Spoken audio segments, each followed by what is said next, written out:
making good cars. Citroën were awful, making horrible cars.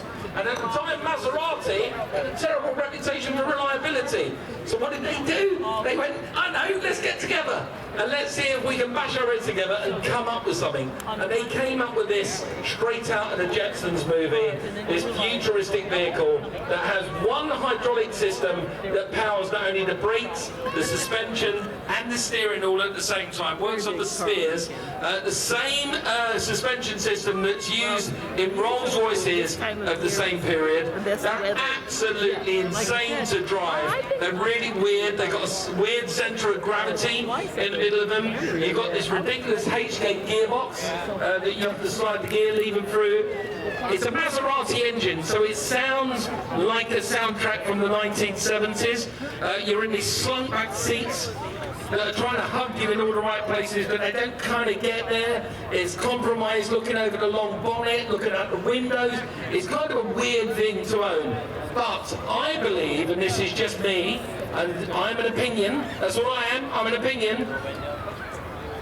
On the planet, mankind drew two wonderful things. One is the SR-81 Blackbird spy plane. I dare anyone here who says that's not quite possibly one of the most beautiful things ever. And then mankind drew this, the Citroën SM, and I can't believe that fell out of somebody's hand. The design of that car is exotic, it's amazing, it's futuristic, and they're incredible. And add a couple other little details about it. It was the very first foreign car to be Car of the Year in the U.S., and it was owned by Bob Gurr of Pixar Disney Imagineering. Wow! He took delivery of it originally, and he was kind of friends with all those designer guys that were doing the Car of the Year award, and so he made sure they did not put the stripping that they added for only the U.S. Yes, also there's a little change between the US and the European cars. In Europe, we don't have the headlamps are slightly different. We have the glass goes all the way across the front, and we don't get this little ridge in the middle on the European cars. It's like a competition between you two. It's really good. Do you have like a picture of something so American? I went from there to there in a golf cart. That's the most American thing I've ever done. I went to a strip mall, those big open ones, and this guy I was sitting waiting for Michelle. She was in, when Michelle goes into Ralph, she's in there for 2 hours. I was sitting, goes to get some medicines, then he comes out, gets in his car, drives it around the parking lot. I thought, why don't you just park his car and walk to all three? And I've just done the same thing. I've just done exactly the same thing. It's the most American thing I've ever done. Right, if anyone wants to find any insects today, you can. They're going to be... So, we are talking, driver is Alan Grant, mechanic, and Alan's here. Well, in fact, let him tell the story, not me. It's easier if he tells the story. Can't wait. Very nice.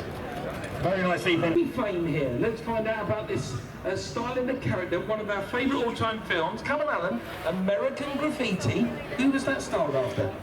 Well, I didn't even realize. Well, we're looking at the Cobra 289.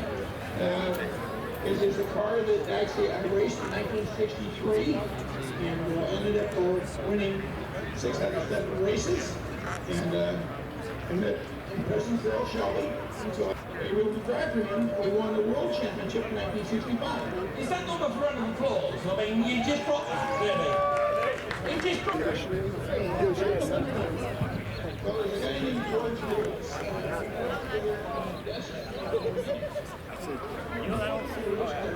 He never made nothing of his life, George Lucas, did he? No,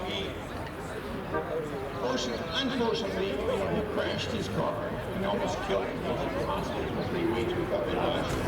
But he decided to go on the road instead. He made the one. I think something like this. I think George Lucas, I've actually had a drink with George Lucas. He's a fascinating... They are tiny little cars to get in and out of. They're quite awkward. And I think that was the thing that Kaiser knew, that this would be a little bit compromised for people. So he did this cassette door. The door slides into the fender onto the front, which is quite unique. And is this your vehicle, sir? Would you mind if I showed the people how to operate it? Thank you very much. So look at this, quite unique. The door slides. You know, BMW many years later at the BMW Z1, where the door rose up out of the bodywork, I wonder where they got that idea. Yes, look at that. Isn't it wonderful? Quite tricky. I don't want to break it. So anyway, I've shut it. Somebody else can open it. Absolutely incredible looking. But here he comes. This is the owner. There you go. You just need a nice stiff hand. I didn't want to break it, so there you go.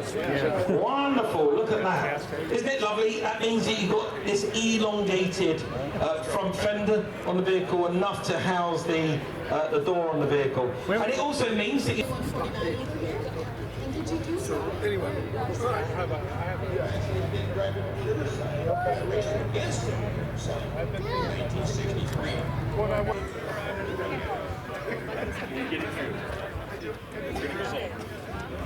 A big variety of cars here.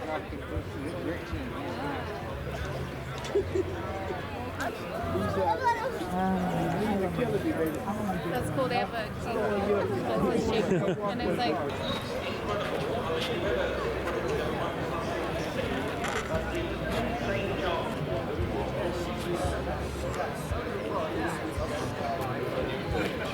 So, like,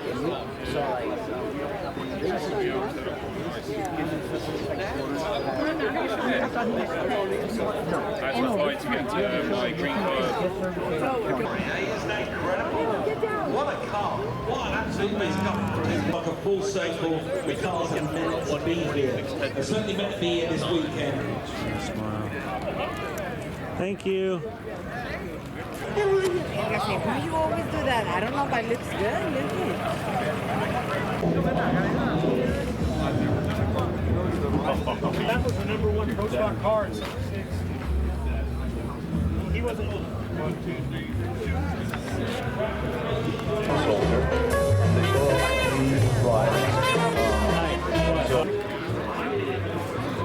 34 Ford.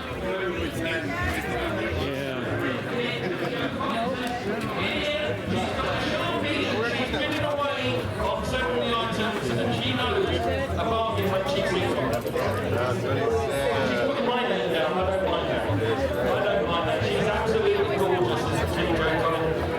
One of the most beautiful people. In front of me, in front of the castle, was it's disgusting. It's an incredible story. The Plymouth Crown was basically the grandson, or sorry,